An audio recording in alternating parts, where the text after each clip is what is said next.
The universe is vast, teeming with countless galaxies. Each of them contain countless stars like our own Milky Way. On the new outer edges of its spiral arms, this star is our sun, and it's circled by 8 planets that make up our solar system. Only one of them is special. This one is Earth, which is our home.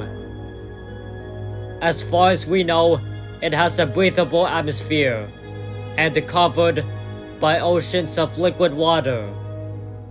The conditions for all life to flourish in each environment and the ecosystem, including humans, are the most intelligent beings that made culture and civilizations. And everything around us is made of matter. But however, it wasn't always this way.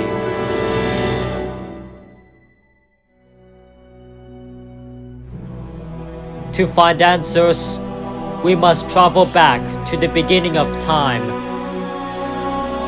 to piece together the entire history of the universe that took 13.8 billion years of evolution. From the Big Bang that created everything, including the building blocks of life that we're made of, and to discover why all this and all of us are here from the moment of creation.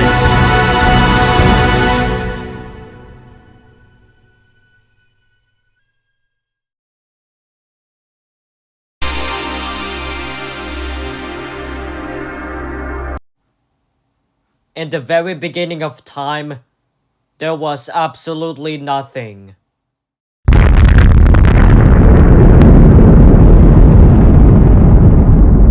At this instant, the universe began as an unimaginably small, hot, dense fireball of energy explodes into existence. And the hot baby universe begins to expand and cool, allowing the conditions to create matter. Until 300,000 years after the Big Bang, the first simple atoms began to appear. Soon, while the universe is expanding, it becomes transparent.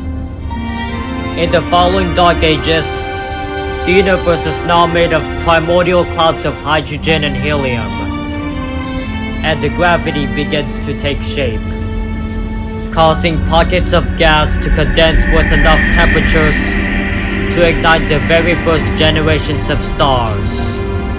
These first stars are massive and short-lived, so they exploded into violent supernovas. Over time, clusters of stars clump together, forming galaxies that they come in all shapes and sizes.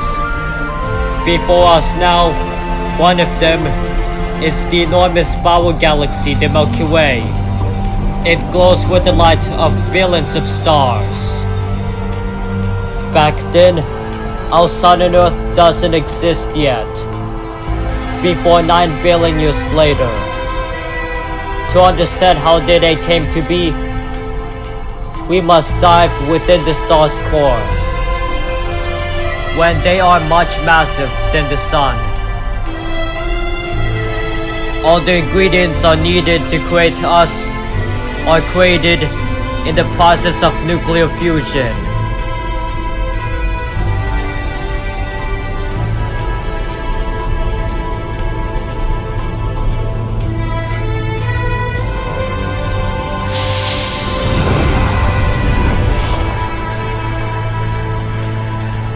Deep inside the star's core, hydrogen atoms begin to fuse into helium, releasing incredible amounts of energy that powers the star.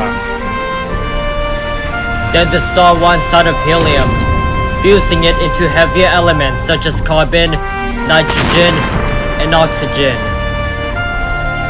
Soon, when it fuses into iron, the star's core becomes very unstable, causing it to explode in a violent supernova.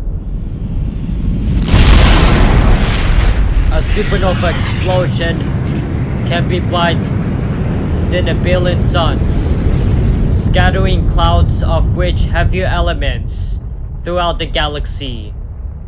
Until 9 billion years later, something really happened.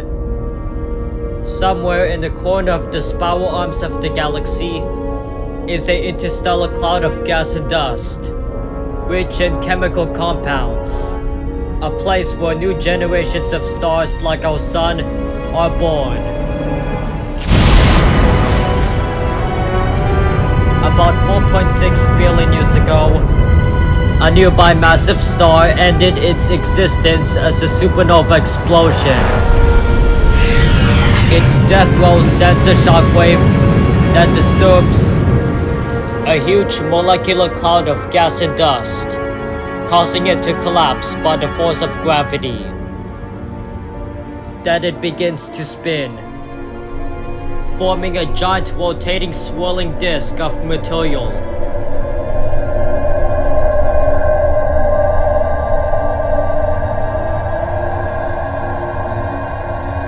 In the center, clumps of gas begins to squeeze together, heating up into incredible temperatures and pressures, allowing it to ignite a new star, and our sun is born.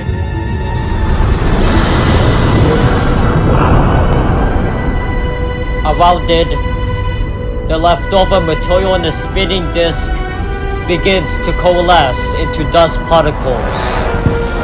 Then these dust particles gradually clump together, forming pebbles. Then pebbles grew into rocks. Then these rocks grow into boulders. Some of them collide each other, while others, the larger they got, the more gravity became. At the same time, gravity shaped them into larger bodies that will form into planets.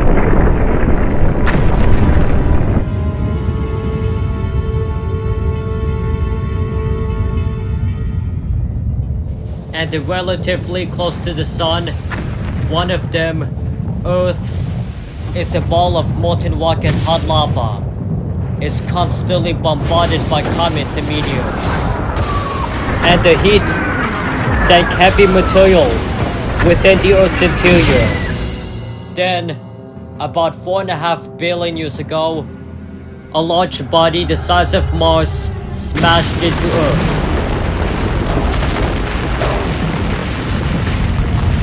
The collision was so great, it sent vaporized rock and shattered debris out into space, then into orbit around the Earth, forming a ring of swirling shattered material that circles around the Earth.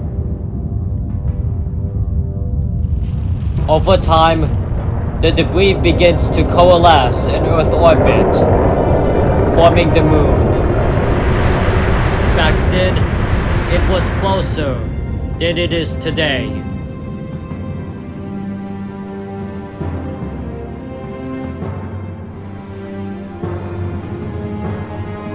And the young Earth is a very hostile world, with carbon dioxide, lava, and erupting volcanoes, spewing toxic gases. Gravity held the gases, forming the atmosphere. And slowly, about 4 billion years ago, a swarm of comets bombarded the young Earth. Some of them also delivered ingredients such as water and organic compounds. Eventually, as the Earth cooled, water vapor condenses in the atmosphere in the form of rain, filling the oceans that cover the planet.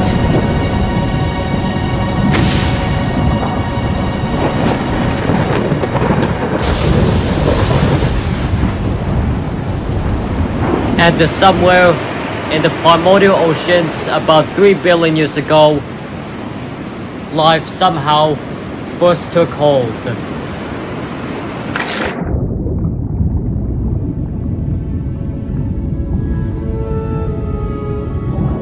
in the primordial oceans, it's filled with chemical organic molecules and amino acids, which are the building blocks of proteins, while others somehow clump together, forming the base pair instructions that will lead to the genetic material. Until 3.5 billion years ago, the very first life forms were tiny microscopic single-celled bacteria, somehow reproduce, while others form a green pigment that take in the energy of sunlight, converting carbon dioxide into oxygen in the process of photosynthesis, allowing the green bacteria to multiply and form colonies. Together they release much more amounts of oxygen in the atmosphere and is shielded against the sun's deadly radiation. But let's see how life evolves into plants and creatures that we know today. For millions of years, the increasing oxygen allowed bacteria to evolve into cells with a nucleus. But however, some of these cells become so complex for multicellular life to begin. Then, about 539 million years ago, life explodes into a variety of multicellular animals in these seas, featuring sponges, plants, and trilobites, and even the first predators. And of course, this primitive fish is the very first vertebrate ancestor. Now, however, as these primitive fish evolve, they develop special supporting organs.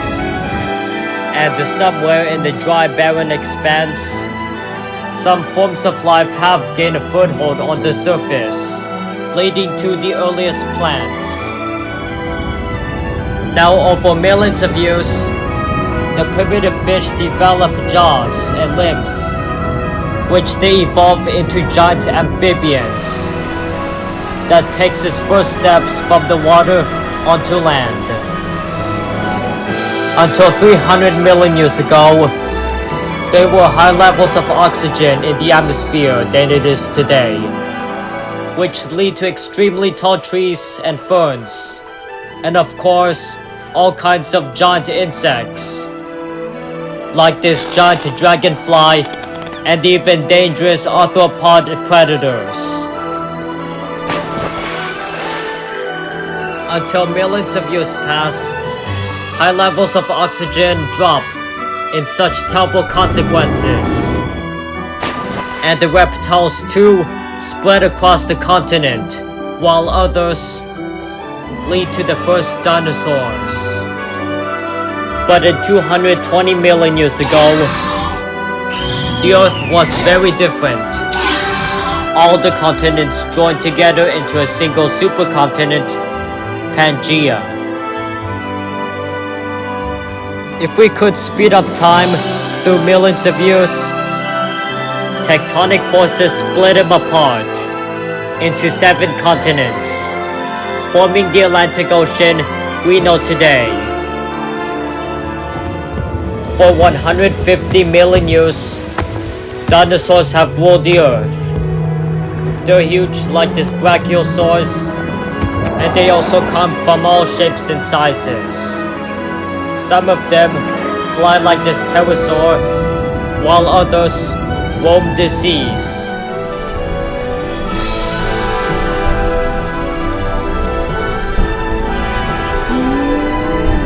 Until 65 million years ago, this huge predator that could reach up to 20 feet tall, which is a meat eater, is the Tyrannosaurus.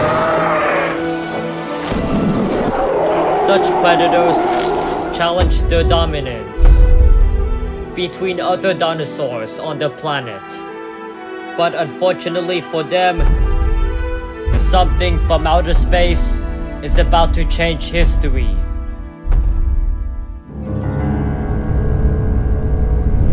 This asteroid, about 10 kilometers across, is traveling more than 40,000 miles per hour and it's heading straight for Earth. And when it burns in the atmosphere, it strikes violently.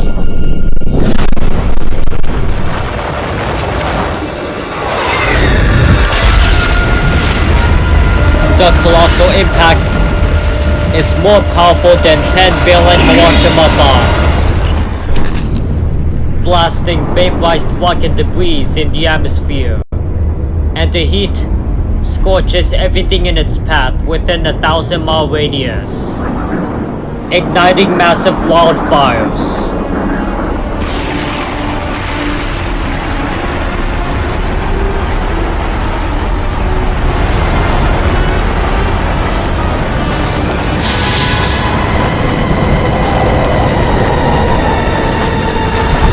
And dust and soot cloud from the impact blocks out sunlight, resulting global darkness that lasted for months.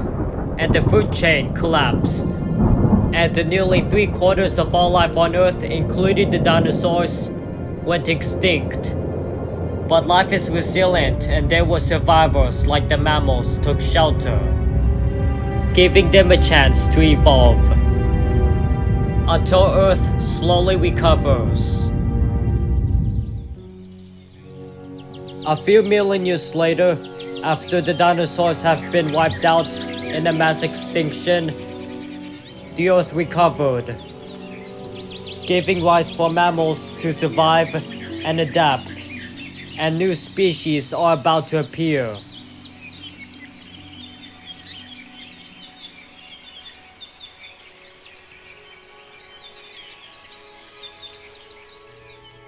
Eventually, about 4 million years ago, somewhere in Africa, one of those species, however, such as this primate ancestor, started walking upright.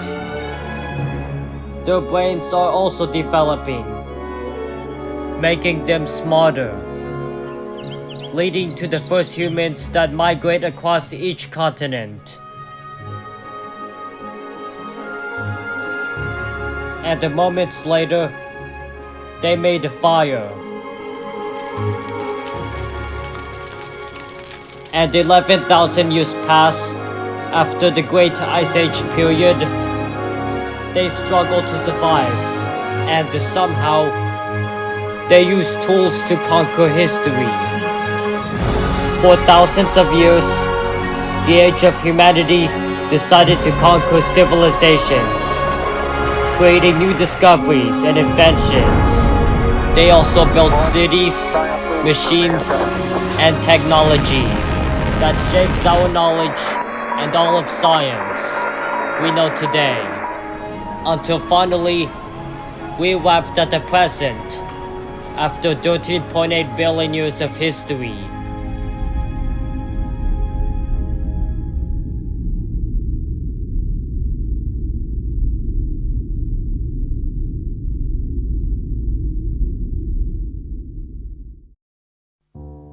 Everything we see around us, including cities, people, and our planet, is made of rich, heavier elements that built inside stars, and they still depend on. But let's see how it ends. Imagine if we fast forward into the far future, probably in the next 1,000 years.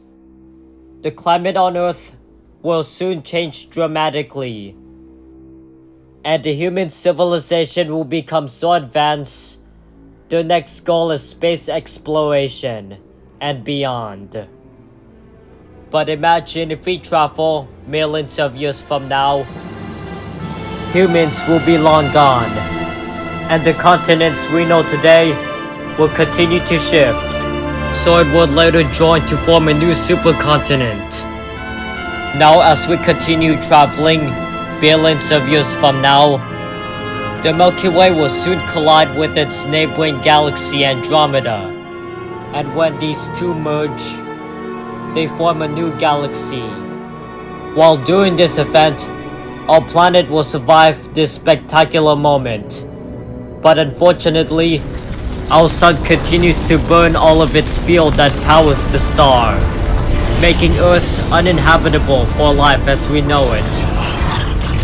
And as the sun becomes hotter, the oceans start to boil away, turning Earth into a hot, barren wasteland much like Venus.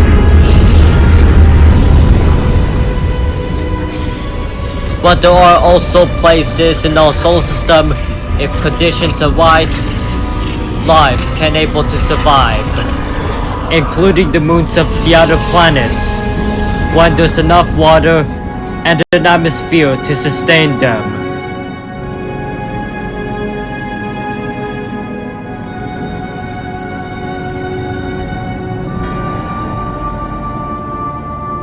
Until about 5 billion years from now, the sun will gradually lose all of its hydrogen fuel in its core, causing it to expand into a huge red giant. At that time, it will expand so much that it will devour the closest planets, Mercury,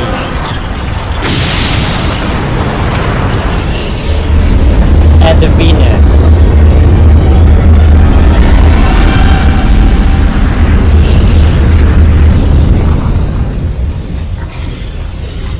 And the Earth starts to melt,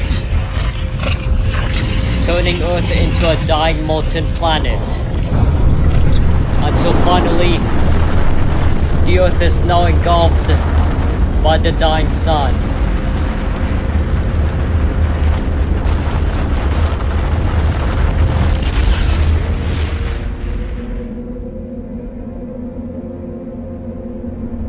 When the fuel is gone, the sun will ultimately blow out its outer layers into space, leaving a planetary nebula. Now all the remains of the sun shrinks down to become a small dense white dwarf star. Ultimately, it will fade into darkness, and our solar system will fade with it. If so, let's imagine how the universe would actually end. In some theories,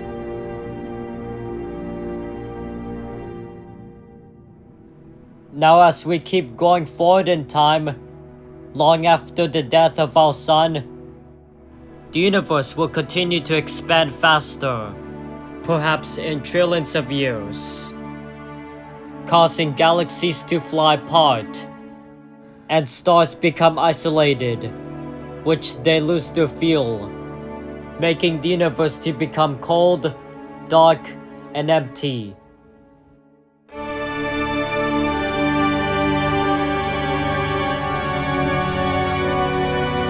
Now, after trillions of years, all that remains in the dying universe are black holes.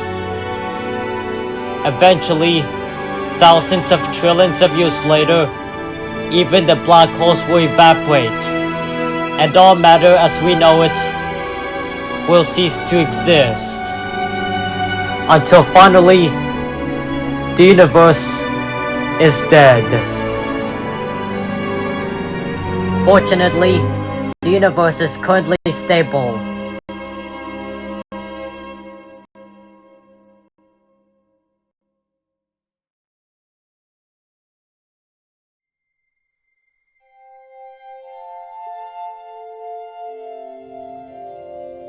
The universe have created so many things that we depend on. After all chaos and destruction, have created something special. The stuff of complex elements that we're made of are created inside stars.